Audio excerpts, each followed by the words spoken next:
Welcome back from that break. We are discussing about whether the change from the presidential system to the parliamentary system can fix Uganda's democratization challenges. I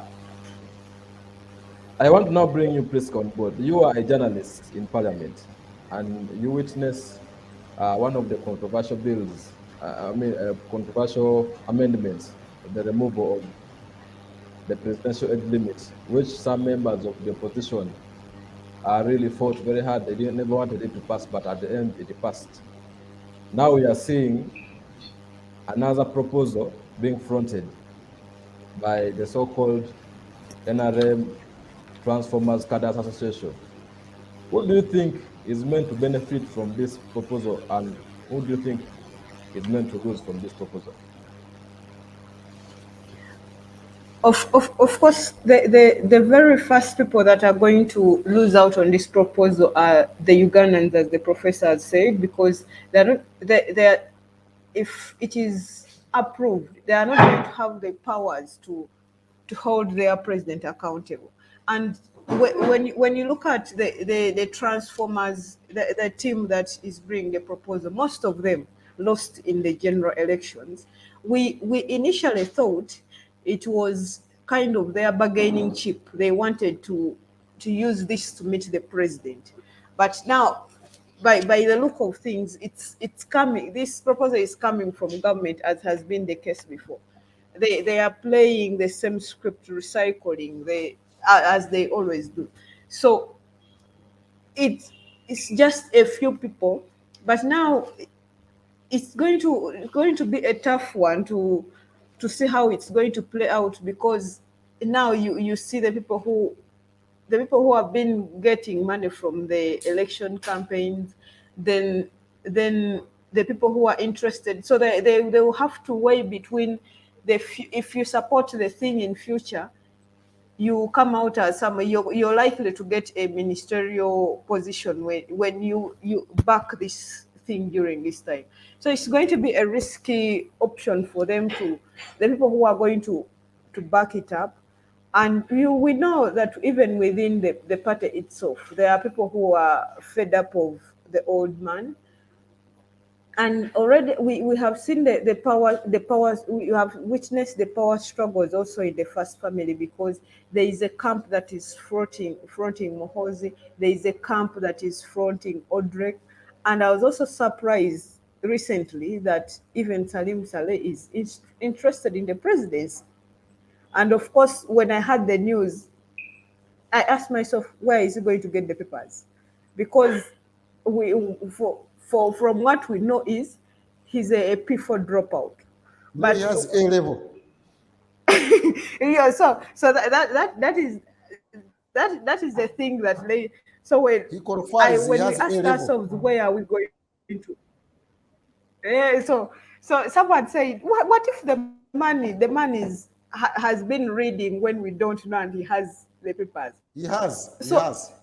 I think this struggle is going to this struggle is going to be more dramatic, more tough than the age limit, because there is already a power struggle within the NRM. There is power struggle within the first family. I really don't know what the future holds for this country, but it's something that I'm telling you, even me as a journalist, I'm even confused. I don't know what to make up of this, because at the end of the day, the only person who will benefit is the person who is going to emerge as the winner. But it's now going to give. It's also going to give the MPs a bargaining chip.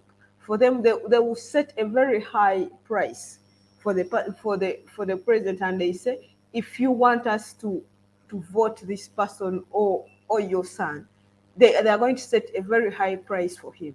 And from what, given that, because they will know that the chances of them returning to parliament are going to be slim after voting whoever they do. So they will set a price that will make sure they compensate for the time they will be out of parliament.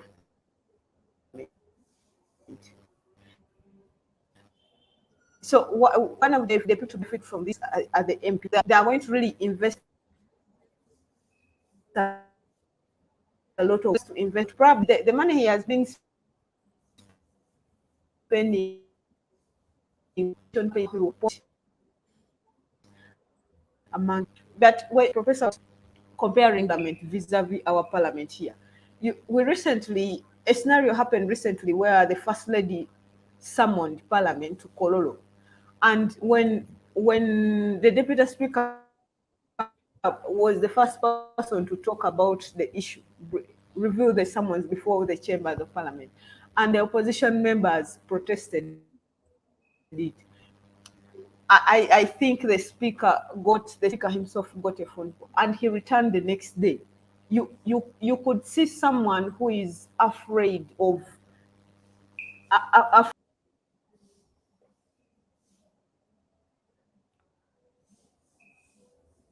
I think we have lost, but there is some interruption. Yeah, I think we have lost Priska, but as she was just sharing with us her views. Professor, have just been hearing from her, and we do know that although some are portraying that this proposal is being fronted by some persons within the NRM, but they don't want to come out to publicly show that they are the ones trying to front this. Do you think this proposal, as it is, of making sure that the MPs are the ones that elect the president and the members of the chairperson of the local government councils, do you think such a move can be supported by President Museveni, who knows that by giving his fate to a few individuals, it's more riskier than instead of allowing all Ugandans to vote? Do you think he can support such a move? If he doesn't support it, it will not get through.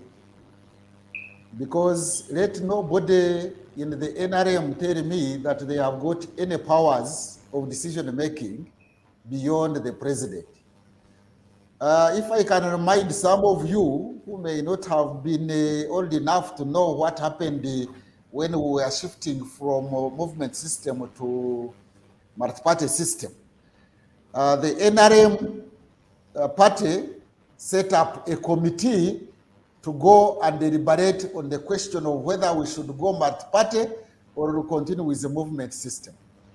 The committee of the party went and sat and concluded and wrote a report and went and made their report in Chankwanzi saying that we should continue with the movement system. It was overwhelming, with a few members like Bidandisari who wrote a minority report that we should go multi-party system. Now, the president stood up and said, I associate myself with a minority. That is a Bidandisari group.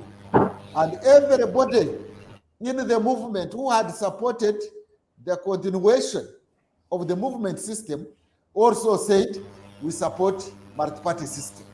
That shows that the party has no backbone of making a decision which way to go. When the president says this, they will follow. So when the president supports it, which I suspect he's going to do, then everybody is going to go and support it because he is a beneficiary, he is an incumbent, and it will disable him from the hustle and tumble of going up throughout the country,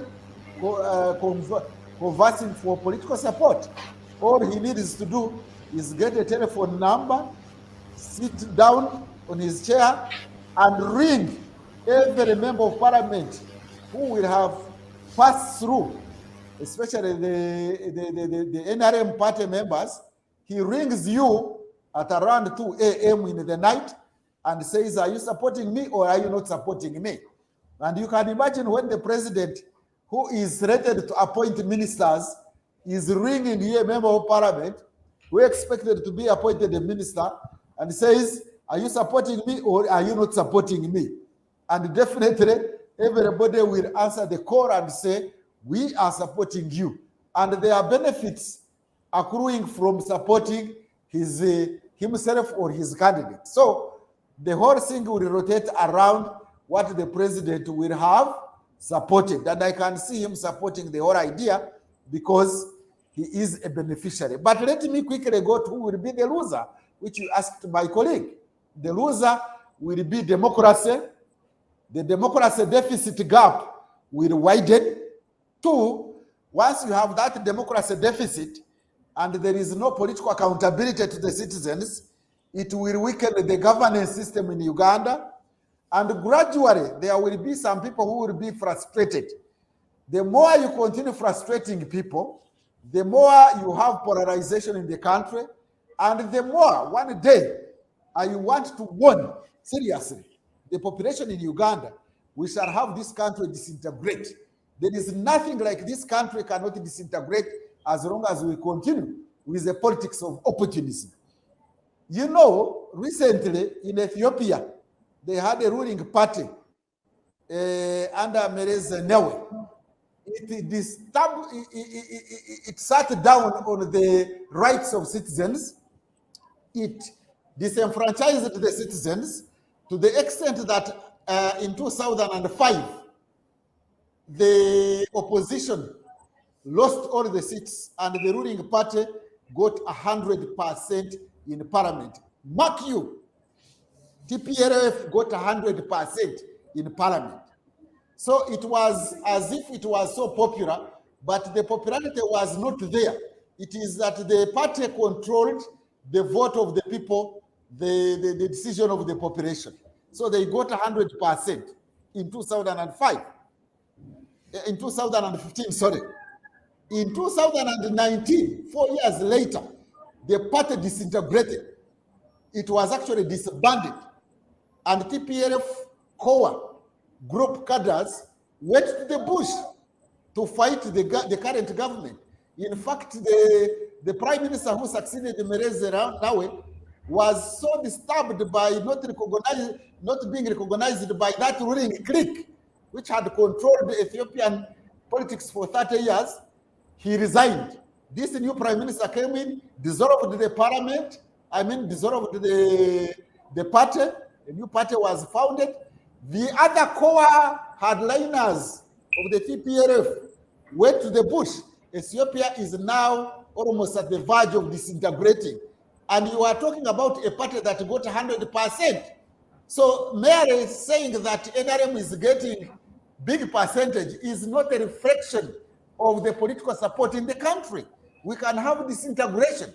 This is not to say that NRM may not win elections. That is beside the point. But this political gerrymandering in the interests of individuals, self-interest, political elite, can make this country disintegrate.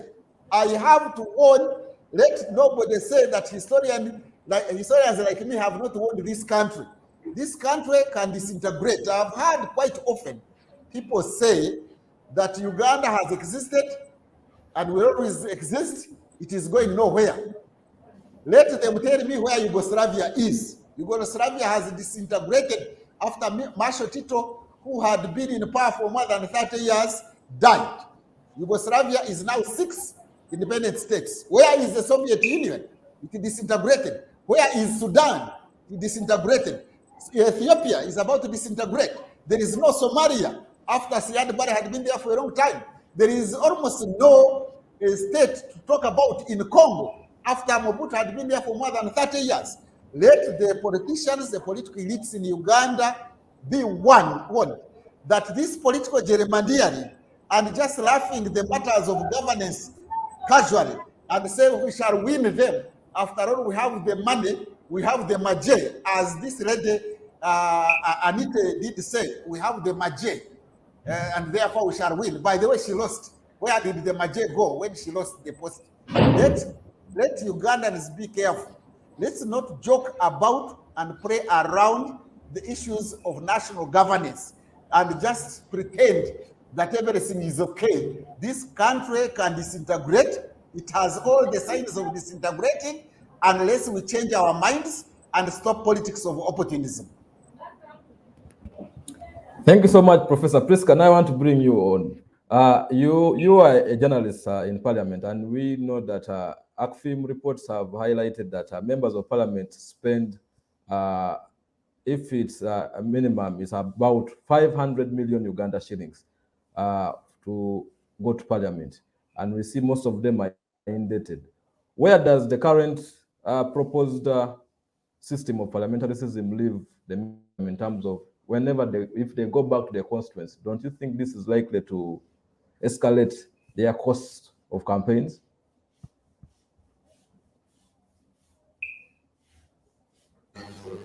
Of course, now the stakes are higher for MPs, and I to the few that we have talked to, of course, most of them don't want, especially the ones in the ruling government. They are not open they are giving us the obvious answers. Let's wait for the formal communication for the bill to come here and everything.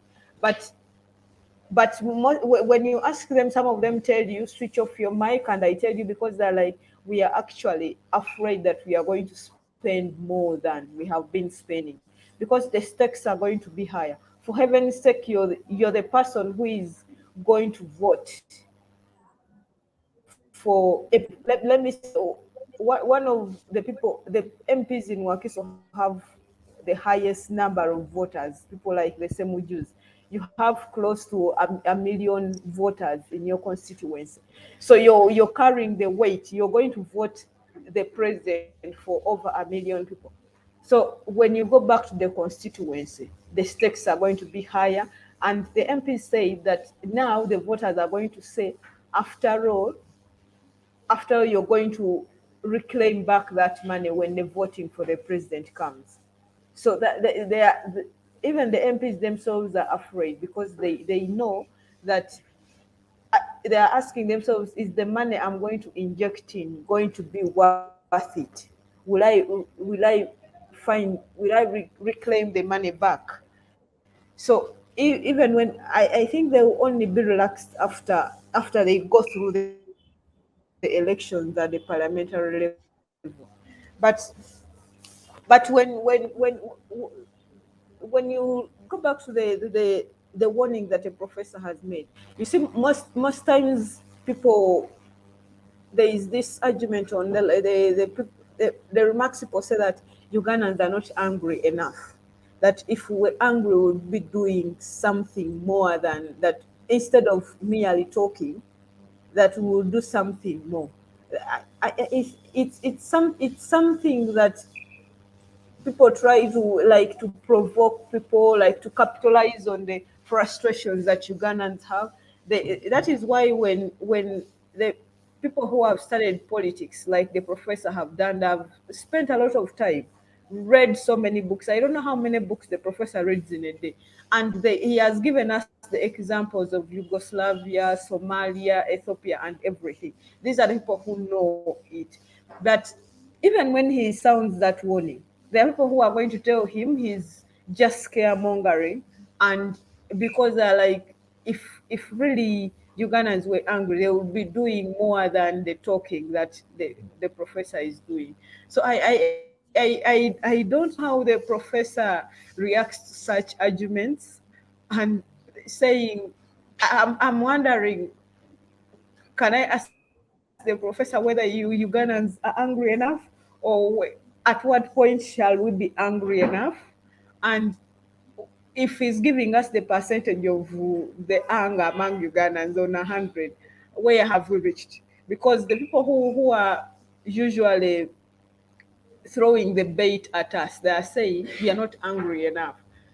At what level are we as Ugandans angry? I want to know from the professor who has studied political science for a long time. And what does it tell you as someone, and the people mostly the people of the ruling regime are the ones who throw that line, that we are not angry because we would be doing more than. And if you try to do something to show your anger, they are going to label you a hooligan. So, but on the because I know that our time is running out. On my concluding remarks there are people who are taking this thing as just politics, but I really see it as happening.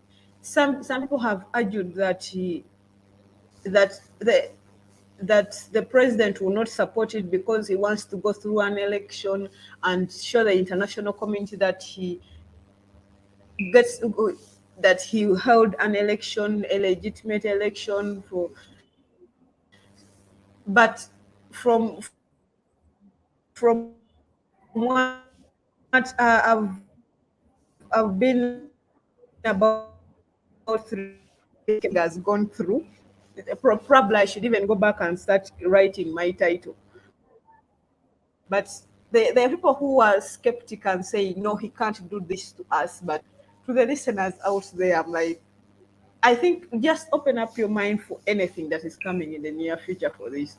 But above all, I think just look out for your life, because the people we lost in November still hurt me. I don't think we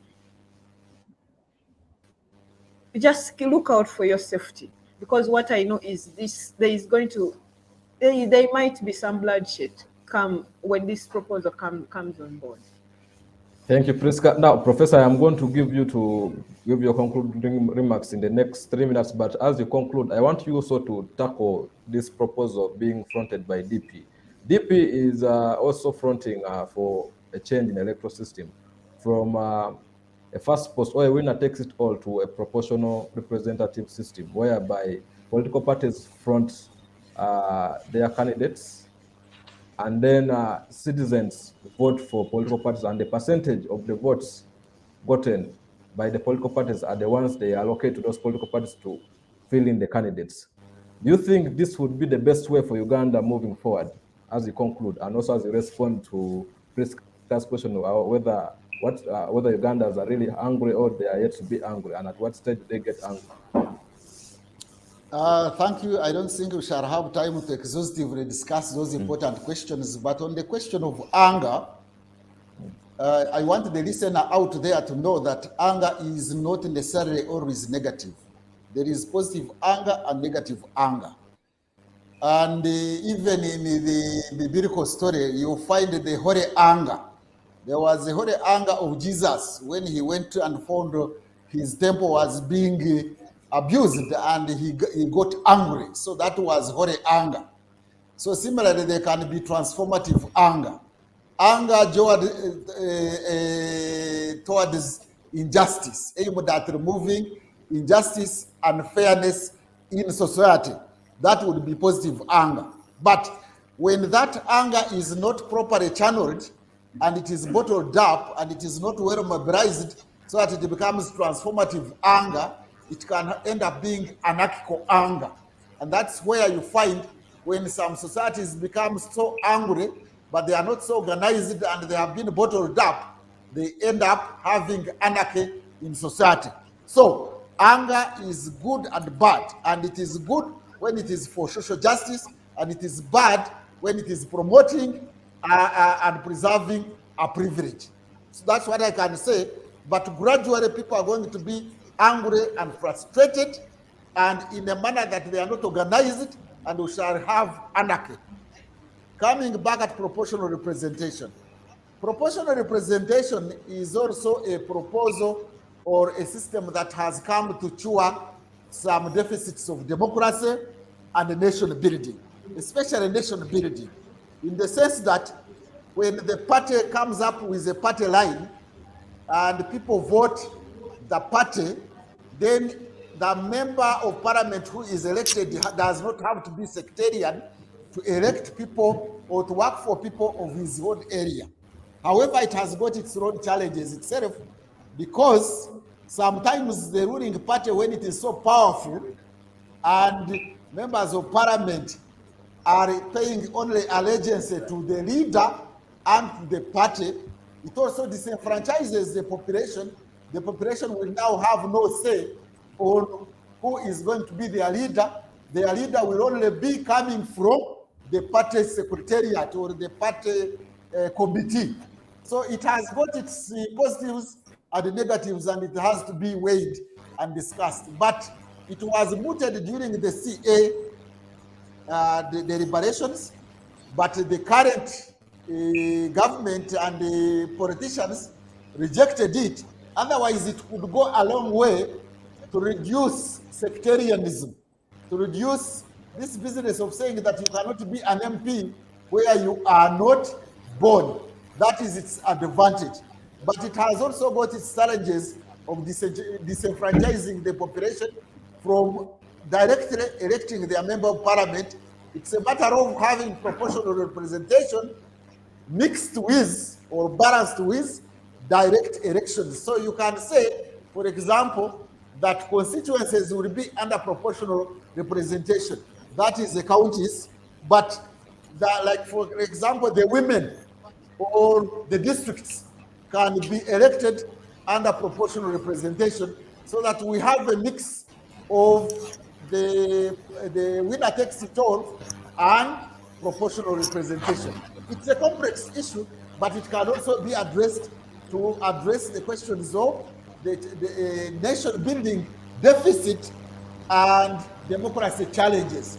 By the way, the most important issue at hand in a developing country like Uganda is not primarily democracy, although democracy is important, it is nation building. But you can build nation building using democracy or some other methods of elections and coming up with the leadership of the country. Let's open it up and debate it, but unless we debate it soberly, when we have the country at heart, not because we are voting according to our stomachs.